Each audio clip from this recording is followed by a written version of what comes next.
Welcome to the French Wedding Podcast with your host Naïm, the only podcast in English about weddings in France. Great conversations, tips and insights about your French wedding, some wisdom before your big day, and the opportunity to hear wedding professionals actually living and working in France, only for your day to be the most amazing to remember. Hello everyone and welcome to the French Wedding Podcast. Greetings from France. This is the place where we're recording this show. I'm Naïm, professional ceremony officiant based in my hometown, Paris, and I created this show especially for future brides and grooms willing to get married in Paris or anywhere in France. Each episode is an occasion to meet a main actor of the industry, can be a vendor such as a wedding planner, hair and makeup artists, bridal salon, videographer, venue owner, bloggers, you name it. This show exists to bring you some insight about how people do things in France regarding the wedding industry, but we also share funny stories, things to know, and special memories when we happen to work together on the very same wedding. Today is a special one as it's going to be a takeover episode hosted by a very good friend of mine, Krystal, aka Miss Paris Photo, and also her partner Claudine Hemingway. Besides being an amazing wedding photographer, Krystal also hosts the show La Vie Créative that you can find in the show notes. This is a show about the artistic life in Paris, where Krystal chats every week with a different creative who lives in France. And she also creates special episodes about historic figures in France with Claudine Hemingway. And I'm lucky enough to have both of them on the show today. So without further delay, please welcome Krystal and Claudine on the French Wedding Podcast. All right, guys, welcome to the show. I'm here with Claudine Hemingway, and we are doing a takeover for the French Wedding Podcast, normally hosted by Naïm, who I am a huge fan of, not just because of this podcast, but actually he helps me with my podcast, La Vie Créative, and also Paris History avec Hemingway with Claudine. So he edits, he's helped me, he's kind of coached me through podcasting. He is a wonderful guy, and I'm so honored to be a part of his show today. So me and Claudine are going to chat a little bit today about our top 3 chateaus for getting married in France. And these chateaus are not only beautiful, historic, and tourist destinations today, but you can also get married in them today as well. Like if you have the money, if you have the wedding, get married here, because these 3 are really beautiful and very easy to access from Paris. So I'll have Claudine chat a little bit about the 3 we're going to talk about today, and then you can make all your wedding dreams come true. Yeah, well, we picked 3 of kind of our favorite ones. So we have Château Vaux-le-Vicomte, Fontainebleau, and the Château de Chantilly, which are 3 amazing chateaus that even if you're not getting married, you should go check them out as well. Definitely. Tourist destinations too. And maybe you can kind of, dream of your Cinderella fantasy wedding there, because they're all like epic castles. So epic. So the first one I chose because it is one of my very favorites is the Vaux-le-Vicomte. And Vaux-le-Vicomte is a small chateau, if you want to call it that, in comparison to, the big brother of Versailles and all of those. It's just 34 miles southeast of Paris. And the story of Château Vaux-le-Vicomte is so amazing because it is all about Nicolas Fouquet, who was a 26-year-old superintendent of finance for Louis XIV, and he decided to build this chateau. He did have to destroy 2 towns to create it, but, I guess that happens. So no big deal. I mean, these things happen. These things happened back then. But so he ended up building this chateau, and he went to go find the best people he could have to work on it. So he picked architect Louis Levaux, landscape architect André Lenotre, and painter designer Charles Lebrun. And those are all very big names. So it basically also kicked off the Louis XIV style. So he built this amazing chateau. On August 17, 1661, he held a huge party for Louis XIV. Had him come out there. He had Molière performing a play. He had Jean de La Fontaine. He had François Vitel, who was one of the great chefs at the time, and had this huge party. There was fireworks. There was everything. Louis XIV came, saw this, thought, this costs a lot of money. where'd you get all this money? And also, this place is pretty beautiful and amazing. So a couple weeks later, Louis XIV decides to arrest Fouquet, throw him in jail, and basically stayed in the jail for the rest of his life. But Louis XIV goes and he takes his architect, his landscape designer, and his painter and says, oh, there's this little place outside of Paris that belonged to my, grandpa that is really cute, and I want to make it bigger. We know it now as Versailles. Wow. So this place basically inspired the building of Versailles. Yes. So in 1875, Vaux-le-Vicomte was purchased by the De Vosges family, and it's been in their family ever since then. And since 1968, they opened it up to the public.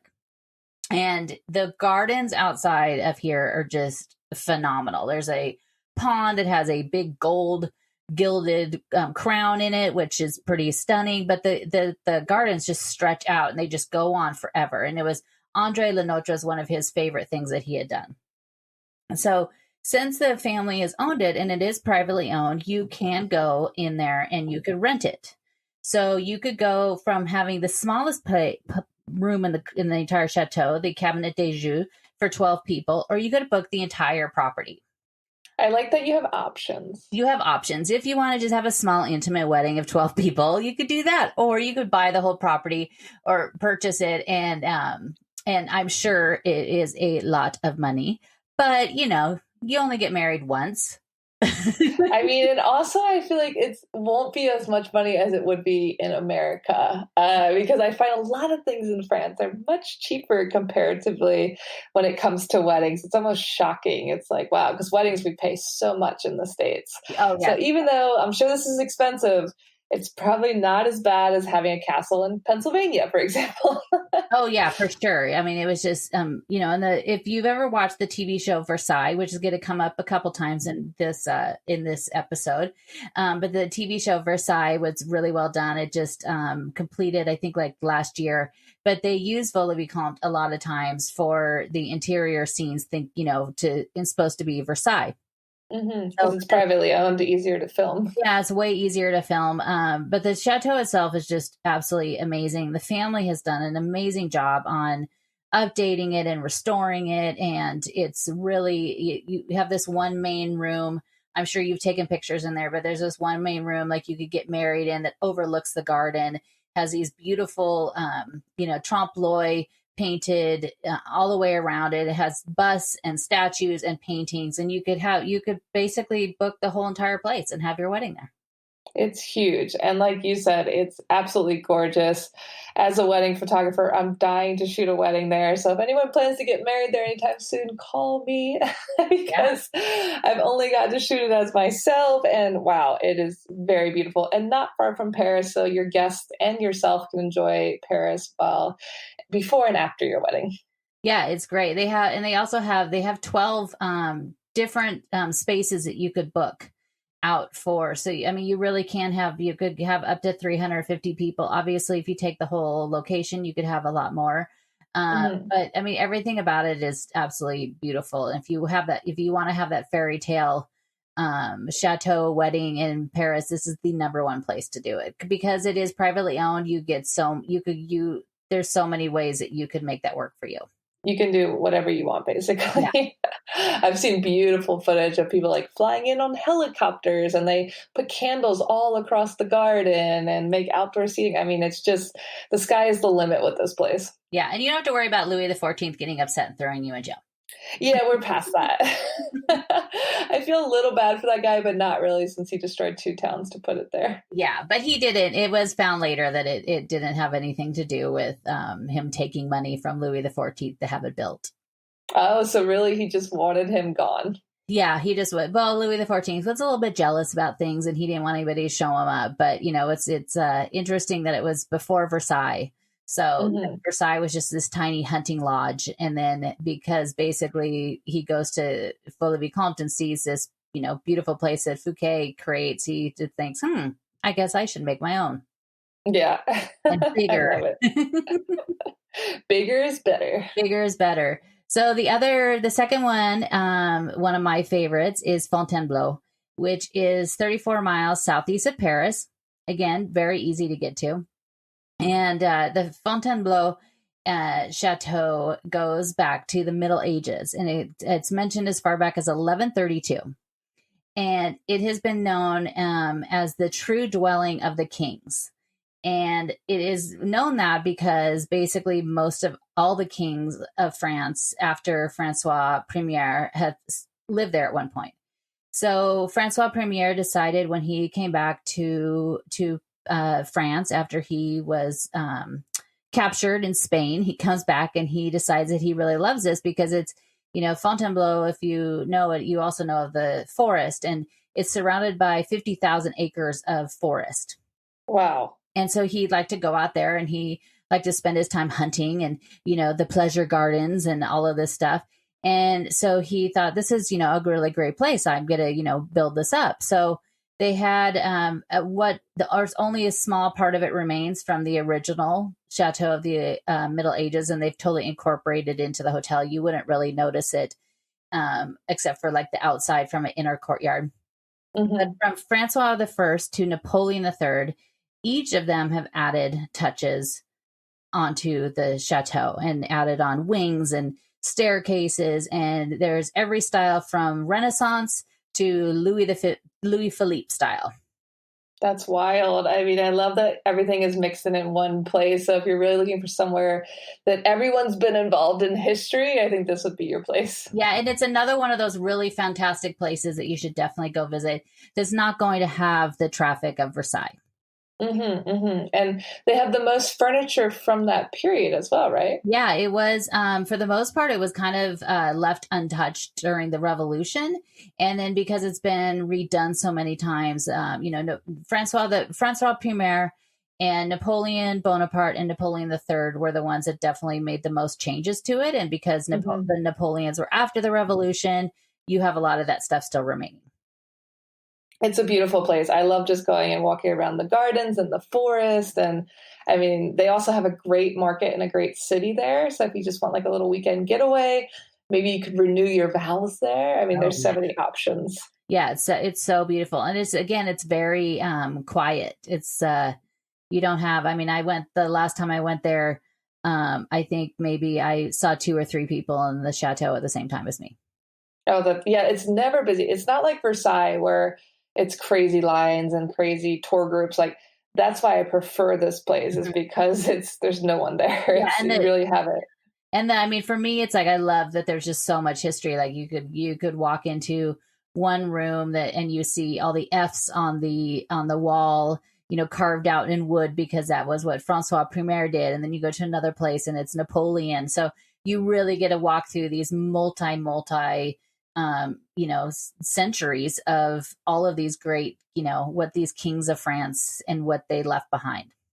I love it. It's definitely worth a visit. And also, if you want to get married in a castle in France, here's a place, guys.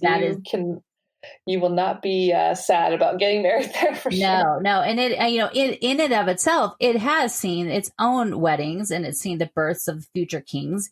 And it also saw the abdication of Napoleon on April 11th, 1814. And if you go there just for a visit, you could walk through and they still have the table and the chairs set up exactly how it was in the room when he signed his papers to abdicate from France. That's so wild. Yeah. So you're really walking through a lot of history. But, you could get married in there too. They have 7 different venues, including the Theater Imperial, which I have not seen yet because it was closed for years for a renovation.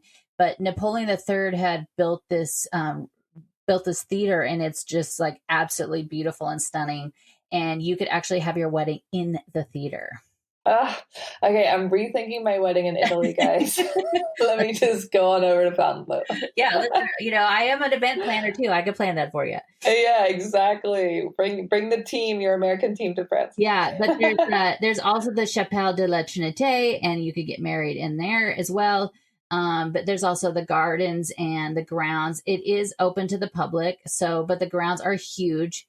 You would have to bring in, some tenting and some stuff like that, but there's so much space. I mean, you could be getting married on one part of the grounds and nobody would even see you. Oh, I love everything about this.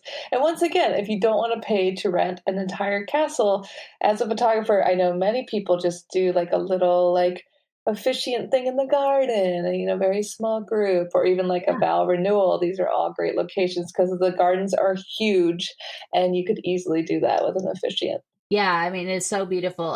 Inside the Chapelle de la Trinité was that's inside Fontainebleau, was built under Francois I, and it was designed a lot like Sainte-Chapelle in a way where it has the upper balcony that the king, could come in and walk out onto the balcony and do his, church service without having to mix with the little, the commoners. I love it. I think there's probably a lot of commoners at Fontainebleau. But again, that TV show Versailles, if you ever watch that TV show and they have any sort of a scene that's in a chapel, it's always this one that's at Fontainebleau. So it's always fun to see those where like, hey, wait, I know that. And the chapel is beautiful. It doesn't have, like Sainte-Chapelle with all the stained glass, but it is absolutely beautiful and stunning. I believe it. Yeah. I don't think I've seen the chapel. And now you're making me want to go in the theater. This sounds, it was closed. So everybody, let's go check out the theater when the borders are open again. I know, we'll all go. We'll take you on a tour. Yes. But they have so many spaces. There's the Galerie des Cerfs, which is the Stag Gallery, was built in 1600. It was redone in 1640. It has the ceiling that's like the wood slats that are all painted, which are very hard to find these days, especially in Paris. There's only a few places that you could find this, where it was this, it was basically from the 1640s, and they would painstakingly decorate each and every slat of the boards that were up on the ceiling. And you could have up to 350 people in there. And I could just picture like the most perfect fall wedding with like the gorgeous, deep red flowers, and it would be just candles, lots and lots of candles. Yeah, just stunning. Oh, I love it. Yeah. And our last one is the Château de Chantilly. And for those of you that know creme chantilly, this is it. This is where whipped cream comes from, guys. This is where whipped cream comes from. That's pretty much all we have to say. No, just kidding. The end. Get married there. Yeah. But the original chateau was built in 1560 by Anne de Montmorency, and he served under Francois I and all the way up to Charles IX. And so he had this chateau built, but then in the Revolution, it was destroyed. So in 1875, the fifth son of Louis Philippe, Henri de Orléans, had it rebuilt. And so he basically kind of a lot in the same style, in the Renaissance style. I mean, you would never look at that chateau and think it's from 1875. No. So he had it all rebuilt. He had the chateau rebuilt. He had the grounds. He had the stable restored, which Chantilly is really known. That area is known for their horses. They have, I believe they have a horse racing track nearby. So if you love horses, you should go out there, but you can get married in their stables. In their stables. And the stable is huge. We're not talking it's covered with hay and there's other stable-like things that you have to deal with. No, this is more like an event center. Exactly. Very fancy. It dates back to 1719 when, on the request of Louis Henri, the Duc de Bourbon, Prince of Condé, he believed that he thought he was going to be reincarnated as a horse. So he asked Jean Aubert to design a stable that would be worthy for, the Duc de Bourbon to come back as a horse. Wow. That just made that so much better. I know. I mean, let's all think about what we're going to be coming back as. But he had this beautiful, it's massive. It's very huge. And during that time, they've had events in there that, for Louis XV, the Tsar Paul I, the Frederick II of Prussia, just huge. I mean, you could go and have your wedding in the same place that all of those people did. And it's massive, and it's just absolutely beautiful. Yeah, and I love the gardens. Once again here, all these chateaus come with amazing gardens.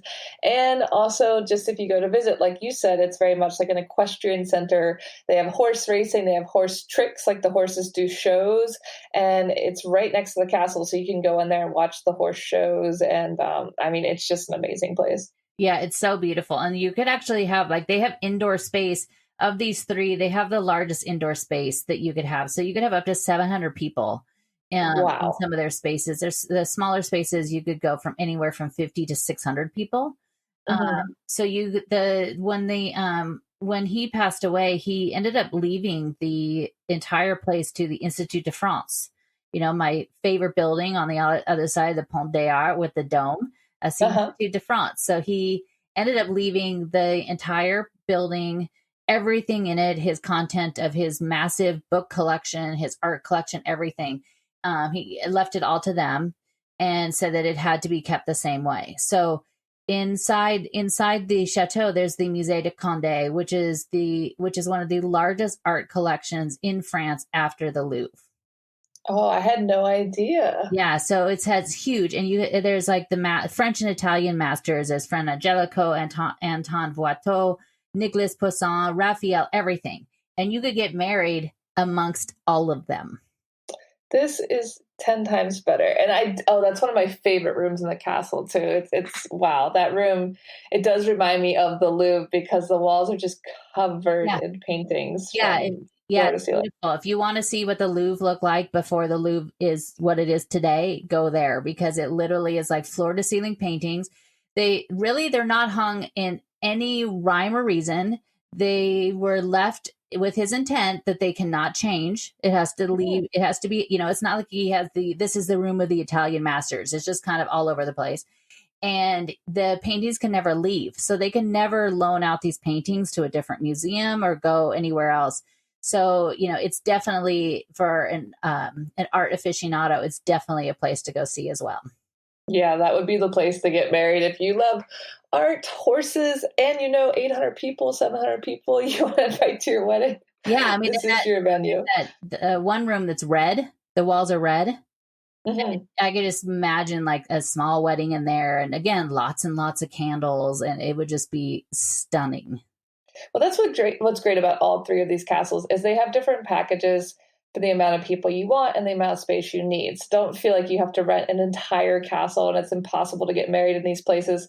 Really, you can also do it by renting a smaller version of any of these. Yeah. You don't have to be Kim Kardashian and rent Versailles.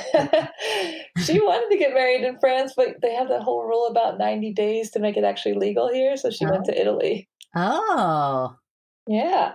She just took a picture in front of the Louvre and then she went on over to Italy and married Kanye. I'm sad that I know. Yeah, and I think they did something in Versailles, but I don't think they couldn't do a whole big thing there. I think they just had like a outside cocktails or something. Yeah, like the pre-wedding dinner at Versailles or something. Yeah, must be nice. But I wouldn't mind having Kim Kardashian's money. I know that would be. But Chantilly was open in 1898 for people to come and visit. So, it's been open for quite a long time as the art museum and the chateau and the stables. You could get married in all of the rooms of you could book even just one of the small rooms of the painting of the museum. You could book all of the 3 rooms. You could book, you could kind of do whatever you want, which is, like you said, it's so great with these places that, if you've always had that dream to get married in the chateau, but you don't have, $20,000, you can do it for much less expensive. Take your nearest and dearest, closest friends, and what better way to drink some champagne? I was going to say that's a wedding right there in a castle in France and affordable. You could do it. So anyone can get in a castle. Yeah. And there's lots of, Versailles, you can get married at Versailles. It would just cost you a lot of money. And, if Kim couldn't do it, then just think of how much money that is. Yeah, because you also have to remember that Versailles is so well known and there's so many visitors. The 3 castles we talked about today, people don't really know about them, and they are visited, but not like Versailles. And that is why they are much more affordable and much less busy. Yeah. And with, and each of them have their own amazing history and story to it. So, what better way to also remember your big day of your life than also with some of those fun stories. Definitely. So I hope you guys learned some history about these fabulous chateaus that you can still get married in today in France. So consider them. And also consider listening to our podcast, La Vie Creative and Paris History avec Hemingway. And don't forget, Claudine does do event planning and Krystal is a photographer. Thank you for listening today. Yes. Thanks for listening, guys, and good luck with all your wedding planning. Hey guys, thanks again for listening to the show today. You can find more information on our guests in the show notes, as well as my contact and my website.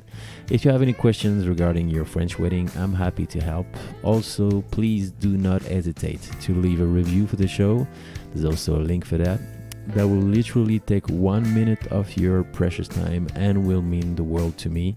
I always appreciate your support. Thank you again very much for your time and feedback. Wishing you a great day or a great night anywhere you are in the world. I send you some good vibrations and we'll talk to you again soon for a new episode. Bye bye.